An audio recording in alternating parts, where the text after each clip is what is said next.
Merci beaucoup, Monsieur le Président.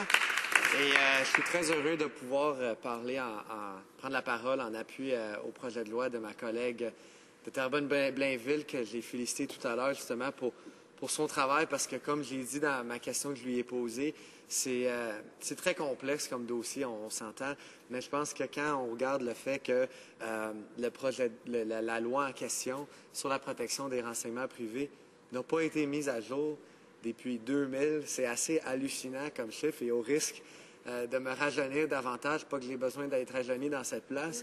Quand le projet de loi a été mis à jour la dernière fois, j'avais l'âge mûr de 12 ans. Alors je pense que quand on voit à quel point les choses ont changé par rapport à la technologie, par rapport juste à la loi en général, je pense que c'est complètement absurde de prôner la position qu'on peut continuer dans ce même sens avec tout ce qui se passe avec Facebook, avec Twitter, avec les iPhones. En tout cas, bref, on peut énumérer des éléments de changement de technologie jusqu'à demain matin.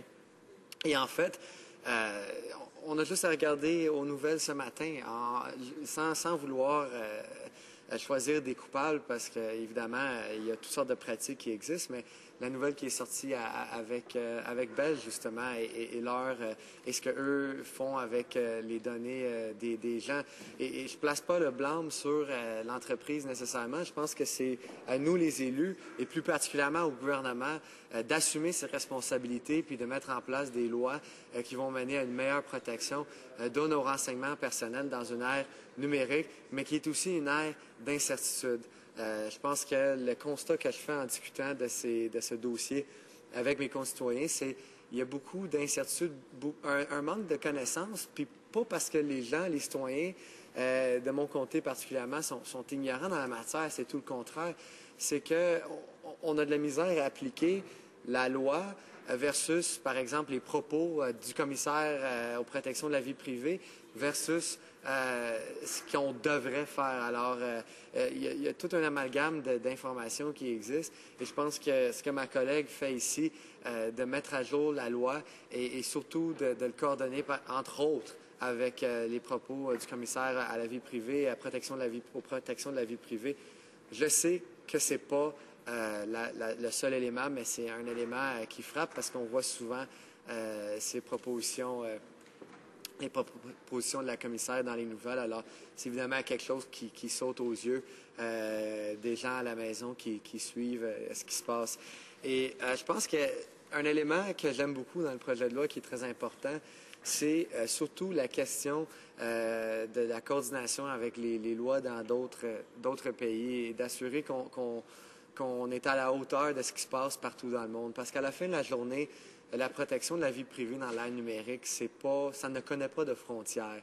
Je pense que c'est très important de considérer que si quelqu'un s'abonne à un service sur l'Internet, l'entreprise pourrait être située dans le Royaume-Uni, par exemple. Et si quelque chose arrive avec ces données-là, on se questionne sur le pouvoir du gouvernement canadien de protéger les renseignements privés de cette personne-là.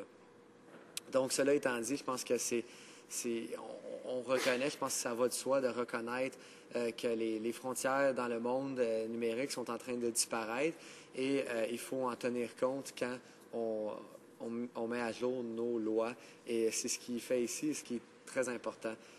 L'autre élément sur lequel j'ai touché plus tôt dans la question que j'ai posée à ma collègue, mais c'est quelque chose que je tiens à renchérir dans mon propre discours, c'est la question du fait que c'est pas un enjeu qui connaît un âge. C'est pas un enjeu qui est limité à une génération plutôt qu'une autre, parce qu'en fait, on a tendance à penser, on pense à Facebook, mettons. Admettons, on pense, c'est les jeunes vraiment qui sont la question ici. On pense à la fraude parfois qui peut cibler de façon néfaste les aînés. Mais mais tout ça se mélange. Il y a vraiment, autant qu'il n'y a pas de frontières quand je parlais de l'élément international, autant que ça ne connaît la fraude et la perte d'informations affectant la vie privée n'est pas quelque chose qui est limité à une génération plus qu'une autre. Et pour reprendre l'exemple que j'ai donné dans ma question plus tôt, c'est en faisant des conférences sur les différentes propositions qu'on offre devant des étudiants, par exemple, c'est une question qui revient souvent. Qu'est-ce qu'on peut faire pour mieux se protéger sur l'Internet? Et c'est sûr que les citoyens peuvent et doivent, j'oserais dire, être proactifs dans leurs habitudes, autant sur l'Internet qu'ailleurs, mais je pense aussi que le gouvernement fédéral doit aussi avoir une loi qui a plus de dents, pour utiliser l'expression anglaise, avoir more teeth, dans le sens où on peut mieux punir et plus punir les entreprises qui ne font pas leur due diligence parce qu'on leur fait confiance en leur confiant nos informations, d'informations qui peuvent être très sensibles et qui peut mener à la fraude. Et je pense que si on leur fait confiance, malheureusement, on a vu depuis quelques années que ce n'est pas suffisant, que la bonne foi n'est pas suffisante. Et je pense que le gouvernement fédéral a une responsabilité de légiférer dans ce sens, et c'est ce que le projet de loi fait. Mais pour continuer dans l'exemple de l'âge, je sors souvent des exemples dans mes discours sur toutes sortes d'enjeux du Salon des aînés à Chambly, auquel j'assiste à chaque année. Mais c'est vraiment un fourre-tout, dans le fond, de différents enjeux qui préoccupent les aînés. C'est toujours une belle façon pour moi, en tant que député fédéral, de savoir qu'est-ce qui se passe avec eux et quelles sont leurs préoccupations. Et année après année, il y a toujours un volet où est-ce qu'on parle de la fraude et de l'abus qui se passe surtout auprès des aînés qui, de leur propre aveu, parfois, juste à cause du monde dans lequel ils ont grandi, ne sont pas toujours au courant comment bien se protéger en ligne, malgré leurs meilleurs efforts. Et je pense que c'est pas être méchant de dire ça envers eux. C'est, comme je l'ai dit, c'est vraiment eux qui reconnaissent ça. Ils demandent, ils exigent même à leur gouvernement de faire quelque chose pour être sûr que quand ils confient leurs informations personnelles à un site Internet, à une entreprise, parce qu'on s'entend, ça l'affecte aussi avec les téléphones cellulaires. De plus en plus d'aînés se dotent de ces technologies-là.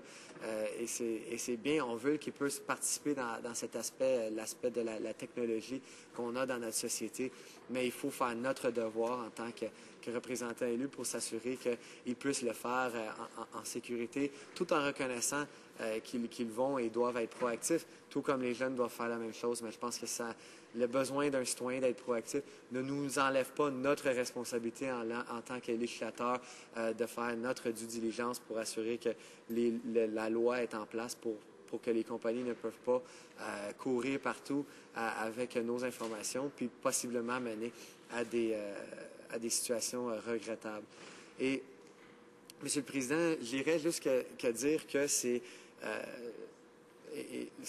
tout ce dossier représente une lacune chez le gouvernement fédéral. Et je profite de l'occasion pour dire justement, oui, aujourd'hui, le dossier, c'est la vie privée, un dossier que plusieurs de mes concitoyens tiennent à cœur. Mais ma collègue de Terrebonne-Plainville a souvent soulevé d'autres éléments de l'ère numérique en allant devant. Et je pense qu'il y a vraiment une lacune auprès du gouvernement pour améliorer la loi, mais pour aussi être proactif en tant qu'élus fédéraux pour profiter aussi de l'ère numérique. Et on a juste à regarder l'ignorance qui plane quand on voit juste la perte des données auprès du gouvernement fédéral, les données pour les prêts étudiants, par exemple, et d'autres instances chez Service Canada. Je pense que ça démontre que c'est un gouvernement qui n'est malheureusement pas suffisamment proactif pour apporter les améliorations qui sont nécessaires.